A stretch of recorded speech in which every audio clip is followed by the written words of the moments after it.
ஓம் சாந்தி.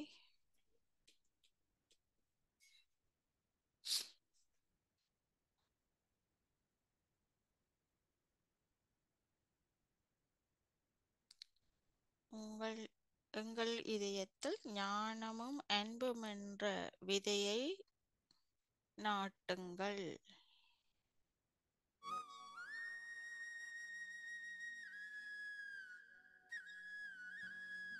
தந்தை வந்து பார்க்கிறார், இனிமையான குழந்தைகளை, அதீந்திரிய சுகம் என்ற ஞானத்தை முரளிதர் பாபா இப்பொழுது எங்களுக்கு தரவாராரு.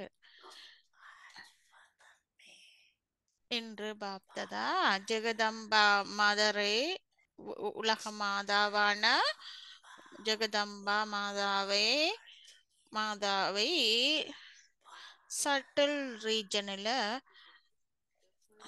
எமர்ஜ் செய்தவர் என்று வாத்தியம் சிறிது நல்லதாக இருக்கல்ல, இசைக்க வேண்டியதா உள்ளது அல்லவா? பாப்ததா மற்றும் அம்மா இணைந்து அனைவருடைய சேமிப்பு கணக்கை பார்த்தாங்க. சிக்கனம் செய்து எவ்வளவு சேமிப்பு செய்யப்பட்டுள்ளது என்பதை பார்த்தாங்க. என்ன பார்த்தார்கள்? அனைவரும் வரிசை கிரமமாகத்தான் இருக்கிறார்கள். ஆனால் எந்த அளவு சேமிப்பு கணக்கு இருக்க வேண்டுமோ அந்த அளவு கணக்கில் சேமிப்பு குறைவாக இருந்தது. தாய் ஜெகதம்பா கேள்வி கேட்டார்கள். நினைவினுடைய பாடத்தில் சில குழந்தைகளின் இலட்சியம் கூட நன்றாக உள்ளது, முயற்சி கூட நன்றாக உள்ளது. பிறகு சேமிப்பினுடைய கணக்கு எந்தளவு இருக்க வேண்டுமோ அதில் ஏன் குறையுள்ளது? யோகத்தினுடைய பயிற்சியோ செய்து கொண்டுதான் இருக்கிறார்கள். ஆனால் யோகத்தினுடைய நிலையின் சதவிகிதம் சாதாரணமாக இருப்பதன் காரணத்தினால சேமிப்பினுடைய சகிதம் கணக்கு சாதாரணமாகவே உள்ளது என்ற முடிவு உரையாடல் செய்ய வெளிப்பட்டது. யோகத்திற்கான இலட்சியம் நல்ல விதமாக இருக்கின்றது. ஆனால் யோகத்தினுடைய முடிவு யோக சொரூப நிலை, ஞானம் நிறைந்த பேச்சு மற்றும் நடத்தை ஆகும். அதில குறைவு இருப்பதன் காரணத்தால யோகத்தை ஈடுபடுத்தும் சமயம் யோகம் நன்றாக செய்கிறாங்க. ஆனா யோகி என்றால் வாழ்க்கையில நன்மை ஏற்பட்டிருக்க வேண்டும். சேமிப்பினுடைய கணக்கு சில சமயங்களில் சேமிப்பாகிறது. ஆனால் எல்லா நேரமும் சேமிப்பு வாழ்க்கையில் பிற தாக்கத்தை ஏற்படுத்த வேண்டும். சேமிப்பினுடைய கணக்கு சில வேளைகள் சமயங்களில் சேமிப்பு ஆகிறது. ஆனா எல்லா நேரமும் சேமிப்பு ஆகுவது இல்லை. போக போக நினைவினுடைய சதவிகிதம் சாதாரணமாக ஆகிவிடுகிறது. அதில் மிக குறைவான சேமிப்பு கணக்கே உருவாகிறது.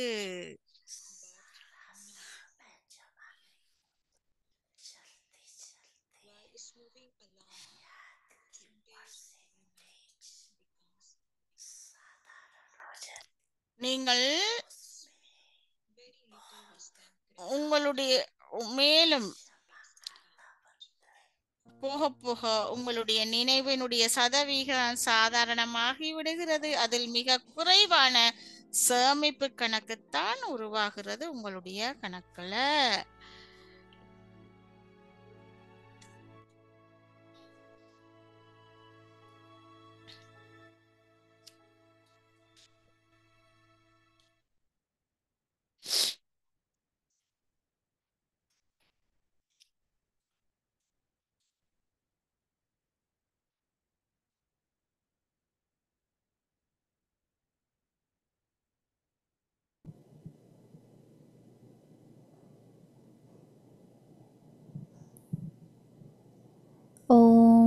शांति।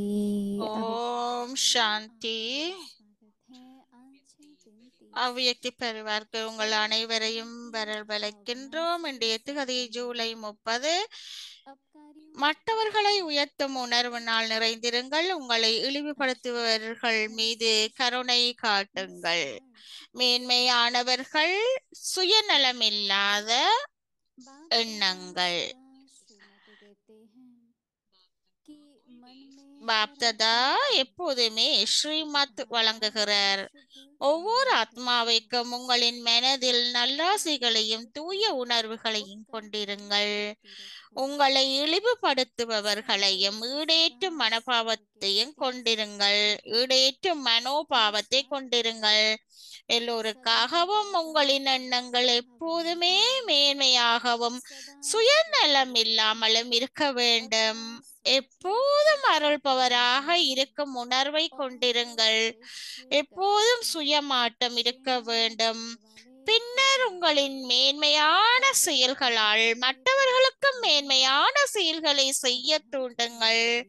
அப்போதே நீங்கள் மற்றவர்களை ஈடேற்றுபவர்கள் என்று அழைக்கப்படுவீர்கள். இப்பொழுது நீங்கள் மோகினி டிடி கூறுவதை கேட்போம், வாருங்கள்.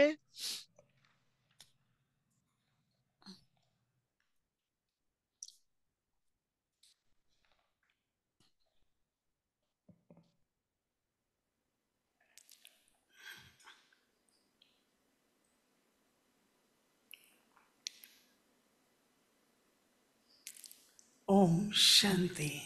ஓம் சாந்தி. शांति। ஓம் சாந்தி. ஓம் சாந்தி.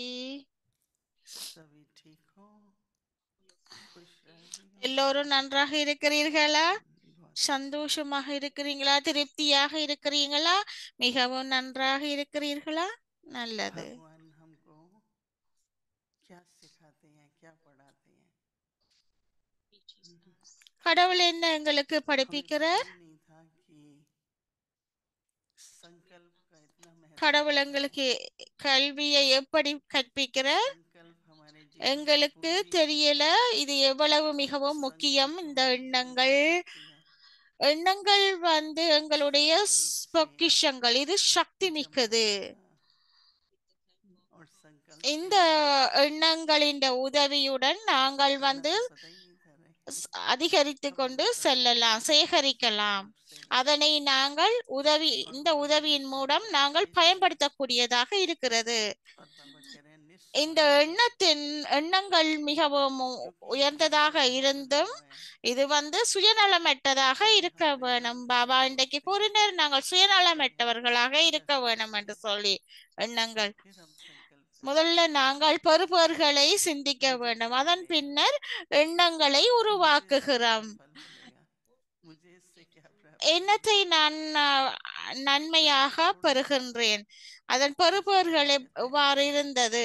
स्व के स्वार्थ से ऊपर जाए பாபா கூறுகிறார், நாங்கள் எங்களுடைய சொந்த விருப்புக்கு போக வேணும். அதன் பிறகு எண்ணம் மாற்றமடையக்கூடியதாக இருக்கும். जिसमें एक से என்னத்தை நீங்க நினைக்கிறீங்களோ அது மிகவும் மேன்மையானதாக இருக்க வேண்டும்.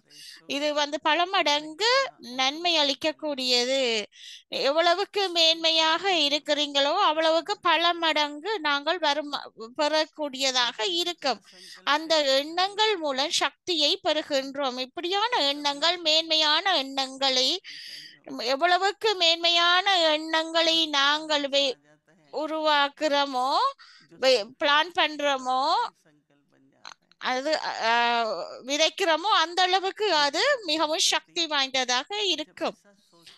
இந்த மேன்மையான எண்ணங்கள் ஆசீர்வாதங்களாக வருகின்றது. அந்த எண்ணங்களை நாங்கள் உருவாக்கும் போது அது எங்களுக்கு ஆசீர்வாதமாக இருக்கிறது. அந்த ஒரு எண்ணத்தின் மூலம் நாங்கள் ஆசீர்வாதங்களை பெறுகின்றோம். இதுக்கு எங்களுக்கு நிறைய சக்திகள் வருகின்றது. இதுல நான் மிகவும் கவனம் செலுத்த வேணும். இதுல அதன் பிறகு என்ன நடக்கும்? நாங்கள் இந்த சூழலை உருவாக்குகின்றோம். இந்த எண்ணத்தின் உதவியுடன் நாங்கள் இந்த விழிப்புணர்வை உருவாக்குகின்றோம். இந்த எண்ணம் என்ன நடக்கிறது, என்ன செய்யறது, இப்படி நடந்தது, இப்படியான எண்ணங்கள் எங்களுடைய விழிப்புணர்வுல உணர்வுகளை உருவாக்குகின்றது. ஒவ்வொரு எண்ணமும் கூட இந்த எண்ணத்தின் மூலம் நடத்தைகள் உருவாக்கப்படுகின்றது. ஆறாவது, ஏதாவது செய்தால் உங்களுக்கு நீங்கள் அவைகளை மன்னிக்கா விட்டால் உங்களுடைய நடத்தையில இது இருக்கும். அந்த ஆக்களை பார்க்கும் போது உங்களுக்கு அந்த ஆக்களை பற்றி அதே நினைப்பீங்க. அவங்களை பற்றிய பழைய விஷயங்கள் எல்லாம் வருதும். அதை பற்றி நீங்கள் நினைக்கிறீங்க. அது தாங்கி ஒரு யாராவது சொன்னால் ஒரு நைட் அப்படி சொன்னா அதே காலையில அதே நடத்தையோட இருப்பாங்களாம். அவையல் எங்களுக்கு ஒருபோதும் தெரியாது அவையல் மாறிட்டாங்களா இல்லையாண்டு. ஆகவே அவங்களுடைய நடத்தைகள் மூலம் அந்த பார்வை உருவாக்கப்படுகின்றது. அதனால அந்த சுபாவங்கள் அவைக்கு உருவாக்கக்குள்ள அது அந்த சூழலுக்கு வருகிறது. ஆகவே எங்கள் நடத்தைகள் மூலம்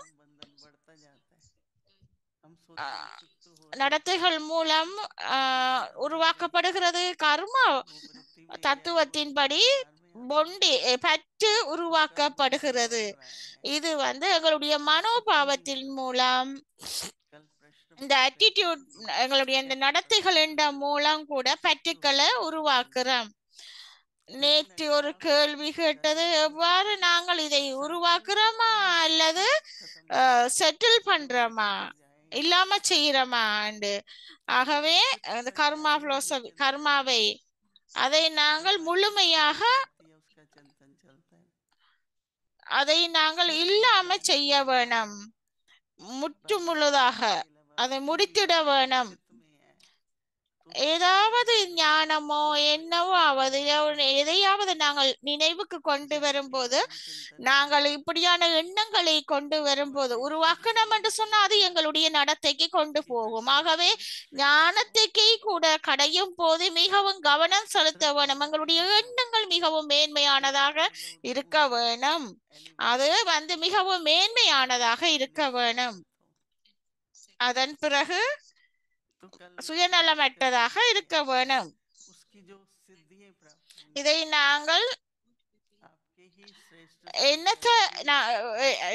நாங்கள் நாளைக்கு உருவாக்க வேணும். எப்படி நாங்கள் இதை செய்ய வேணும் என்று அதை என்ன வழிமுறை? மிகவும் மேன்மையான வழிமுறையான எண்ணம். இந்த எல்லா டாபிக்கும் மிகவும் தலையங்கமும் மிகவும் முக்கியமானது. இதுல நான் மிகவும் கவனம் செலுத்துறேன். ஒவ்வொரு எண்ணம் கூட என்னுடைய நடத்தையில போகக்கூடாது அப்படின்னு நான் மிகவும் கவனம் செலுத்துறேன். அப்ப நான் சுயநலம், மற்றது சுயநலம் இல்லாததா பாபா சொல்றார், சுயநலம் அற்றண்டு. இதுல பல வேறுபாடுகள் இருக்கிறது உணர்வுகளுக்கும்.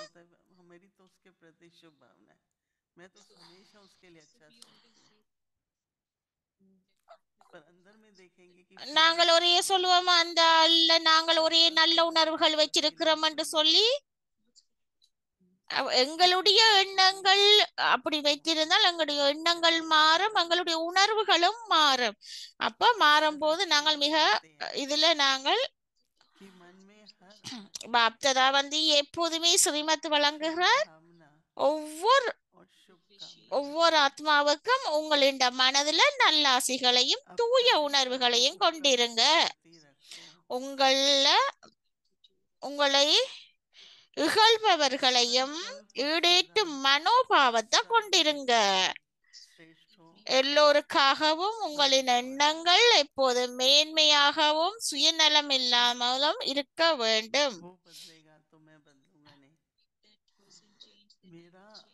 எப்போ நாங்க அந்த அவையல் மாறினாத்தான் நான் மாறுவேன் அப்படி என்றா எல்லாம் तो போறேன். हम कहते हैं என்னுடைய कि சுயமாட்டம், सेवा என்னுடைய மாட்டம், என்னுடைய மாட்டம் தான் को மற்றவங்களையும் மாற்றமடைய செய்யும். सेवा எப்போதுமே நான் அருள்பவராக இருக்க வேண்டும் என்ற இந்த உணர்வை நாங்கள் கொண்டிருக்க வேண்டும். अथवा स्व के எப்போதுமே சுயமாட்டம் இருக்க श्रेष्ठता வேண்டும். பிறகு के द्वारा உங்களுடைய மேன்மையான செயல்களால் மற்றவர்களும் மேன்மையான क्योंकि செயல்களை संस्कार செய்ய श्रेष्ठ தூண்டுங்க. व्यवहार कर्म से होता है, बोल से होता है। உங்களுடைய எண்ணங்களின் दोनों की உதவியுடன் श्रेष्ठ நீங்க कर्म திரும்பி के அது लिए உங்களுடைய நடத்தைக்கு प्रेरणा வருகின்றது, बन जाता செயல்பாடுல है। வருகிறது. அதுல இருந்து நீங்கள் மேன்மையான செயல்பாடுகளை क्या செய்ய होगा? தூண்டும். तब कहेंगे என்ன நடக்கும் அதன் பிறகு? அதன் न பிறகு केवल कहने की बात நீங்கள் है, வந்து बल्कि அப்போதையதான் நீங்கள் மற்றவங்களை ஈடேற்றுபவர் என்று श्रेष्ठ அழைக்கப்படுவீங்க. कर्म का जो बीज है वो अपने लिए तो है ही, இது வந்து परंतु நாங்கள் कहेंगे कि சொல்லுறது மட்டுமல்ல, நாங்கள் வந்து மிகவும் மேன்மையான எண்ணங்களை வைத்துக் கொள்ள வேண்டும். நாங்கள் लोग வந்து क्यों सुनते हैं, क्यों மற்றவர்களை मानते हैं? மேன்மையாக்க வச்சு கொள்ள வேண்டும். तो हम ये सोचते हैं कि அவ்வியக்த जब பரிவாரிலேயே ऐसे நாங்கள் श्रेष्ठ எல்லோருமே कर्म चर्चा है, கேட்கிறோம். तो हम क्यों नहीं ऐसे बने? तो कहते हैं हम कभी भी लाइफ நீங்கள் में நாலு निरंतर வருடங்களாக एक भक्ति परिवार ஒரு में नहीं நாளுமே रहते இதை हैं, மிஸ் பண்ணல என்று जो சொன்னா, रोजाना நீங்கள் வந்து ரெகுலரா அதை கேட்டுக்கொண்டு இருக்கிறீங்க. अगर हम அவ்வியக்த एक भी दिन பரிவார் मिस करो மட்டும்தான் இவ்வாறு தொடர்ந்தும் செய்கிறோம். तो फिर कहते ஆகவே हैं कि நான் ஒரு नहीं, நாள் மிஸ் பண்ணனா तो आज काफी மற்றாக்களும் संख्या में लोग நினைப்பாங்க, ஓ நான் ஒரு மிஸ் अपने பண்ணனா जीवन தவற में விட்டா धर्म देखकर அது ஓகே என்று बड़े சொல்லுவாங்க. आनंदित हैं, ஆனா बट ஒவ்வொருத்தருமே शांति नहीं कर पाते। அந்த हम इसलिए ஒழுங்குமுறைகளை तो सुनते हैं, नहीं तो பின்பற்றுறாங்க. अमृत वेले के बाद நோ ग्लोबल हॉस्पिटल பின்னேரத்துல डॉक्टर வழக்கமாக ஒருத்தருமே அப்படி अमृत वेला होता கேட்கறது है, இல்ல. वॉक के लिए जाते हैं तो रास्ते में अमृत वेले ஹாஸ்பிட்டல்ல की கூட बातें सुनते जाते हैं, நிறைய लेकिन டாக்டர்ஸ் ऐसा இருக்கிறாங்க. அவங்க கூட कि போ पूरा महीना வேலை செய்த பிறகு घर पर था, வோக் போனைக்க थोड़ा मनन வோக் करते हैं போக तो நடந்து செல்லும் போது हमारे परिवार அல்லாடி का போனா सुख அமிர்த होता है, வேளாக்கு பிறகு போல हमारी संख्या அப்படி किसी வேலை से செய்யறாக்கள் नहीं है, அவ்வியக்த பெரிவார கேட்கிறாங்க. हमारा व्यवहार किसी से साधारण नहीं है। எங்களுடைய எண்ணங்கள் வந்து சாதாரணமானதாக இல்லை. எங்களுடைய हम चाहे நடத்தைகள் கூட சாதாரணமானதாக இல்லை. ஆகவே நாங்கள் நல்ல ஆசைகளையும் தூய உணர்வுகளையும் और கொடுக்க करेंगे வேண்டும். और இது कहेंगे வந்து ये நாளைய अपने வீட்டு आप को பயிற்சி. இதனை நாங்கள் அனுபவம் செய்ய வேண்டும். இதனை நாங்கள் உட்கிரகி கொள்ள வேண்டும். இதுதான் எங்களுடைய अमृत வாழ்க்கையில मुरली மிகவும் स्नेह के உறுதியாக अमृत से இருக்கின்றது. ज्ञान के रस அவ்வியக்தி में முரளி और ये 1969 இருந்து ஞான ரத்தினங்களும் அன்பு முத்துக்களும். அவ்வியக்தி முரளி 23/9/1973 உலகின் ஆத்மாக்களுக்கு ஒளி மற்றும் சக்தி கொடுப்பவர் தான் உலக அதிகாரி ஆவார். तो जो बने हैं उनका कर्तव्य क्या है? उनका स्वरूप உங்களுடைய नहीं கடமை पुरुष என்ன? या இப்படி நீங்கள் வாரத்துக்கு किसी ने उत्तर அப்படி दिया ஆக்கி विश्व கொண்டிருக்கிறீங்களா இல்லையா? अच्छा முதலில நல்ல जिस காரியங்கள் विनम्र நம்மட से வீட்டில் समझा என்றால் தன்னுடைய இருப்பவர்களை उस रूप ஆக்கியிருக்கீங்களா? से அந்த இருப்பவர்கள் யாரு? करेंगे कि जिससे सहज ही विश्व எ- की எ- सेवा எதை कर सके। நீங்கள் वह रूप ஆ, कौन सा है? वो है डबल என்னத்தை நீங்கள் लाइट हाउस का डबल தடைகளை அகற்றுவர் என்று இருக்கிறீங்க. क्योंकि आपको दो कार्य करने हैं। நீங்க வந்து किसी को मुक्ति का रास्ता இந்த दिखाना है और ஆ, किसी को நீங்க இந்த जीवन பாதையை मुक्ति காட்ட का வேணும். एक ही रास्ता नहीं நீங்க இந்த சொரூபம் என்ன இருக்க வேண்டும்? தடைகளை யாரோ பதில் கூறினாங்க, நல்லது, தடைகளை அழிப்பவராக ஆயிட்டீங்களா? இந்த ரூபத்துல வந்து அழித்தல் செய்தீர்கள் என்றால் அதன் மூலமாக சுலபமாகவே உலகின் சேவை செய்ய முடியும். அந்த ரூபம் எது? அது டபுள் லைட் மற்றும் மைட் ஹவுஸுக்கான ரூபம். அப்படி என்றால் டபுள் லைட் என்று ஏன் கூறுகிறோம்? ஏனென்றால் நீங்கள் வந்து இரண்டு காரியம் செய்ய வேண்டும். சிலருக்கு முக்திக்கான வழி சொல்ல வேண்டும், மற்றும் சிலருக்கு ஜீவன் முக்திக்கான வழியை சொல்ல வேண்டும். ஒரு வழி மட்டுமல்ல, மாறாக இரண்டு வழிகளை காண்பிக்க வேண்டும். மேலும் ஒவ்வொரு ஆத்மாவையும் அவரவர்களின் இருப்பிடத்துக்கு கொண்டு செல்ல வேண்டும். அப்படி யார் ஆகிவிட்டாங்களோ அவர்களுடைய ரூபமாக டபுள் லைட் மற்றும் மைட்டாக சக்தியாக இருக்க வேண்டும், ஒளியாகவும் சக்தியாகவும் இருக்க வேண்டும். அதன் மூலம் ஒரு இடத்துல இருந்த போதிலும் கூட நாலாபுறத்திலும் தன்னுடைய அந்த ஒளி மற்றும் சக்தியின் ஆதாரத்தில் அலைந்து அந்த ஆத்மாக்களுக்கு அலைந்து திரிகின்ற ஆத்மாக்களுக்கு புகலிடம் கொடுக்க முடியும் வேண்டும், புகலிடம் கொடுக்க முடிய வேண்டும். அப்படியானால் இந்த காரியத்துல மும்முரமாக இருக்கிறீங்களா? இப்பொழுது லைட், அதாவது ஒளி மற்றும் சக்தி இரண்டுக்குமான சமநிலை இருக்க வேண்டும். ஒளியில மட்டும் கூட காரியம் நடக்காது, லைட்ல மட்டும் காரியம் நடக்காது. மேலும் மைட்டினால், சக்தியினால மட்டும் கூட காரியம் நடக்காது. இரண்டுக்கும் சமநிலை எப்பொழுதும் சரியாக இருக்கிறது என்றால் அப்பொழுது அனைத்தும் குருடர்களுக்கும் குழந்தைகள் குருடர்களுக்கு, அதாவது கௌரவ சம்பிரதாயனுக்கு குருடர்களுக்கு குழந்தைகள் குருடர் என்று வர்ணிக்கப்படுறது, குருடனின் குழந்தைகள் குருடர் என்று வர்ணிக்கப்பட்டது. அது மாதிரி தன்னுடைய லைட் மற்றும் ஒளி மற்றும் சக்தி மூலமாக இந்த ஆசீர்வாதம் கொடுப்பீங்க. மேலும் அவர்கள் வரதானத்தில் என்ன நன்மை அடைவார்கள்? தெய்வீக உள்முகம், அதாவது அவர்களுக்கு மூன்றாவது கண்ணின் ஆசீர்வாதம் கொடுங்கள்.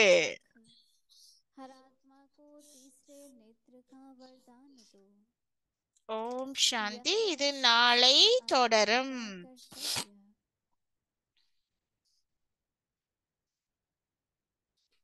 अच्छा, आगे की मूल्य कल सुनेंगे। ओम शांति। ஓம் சாந்தி.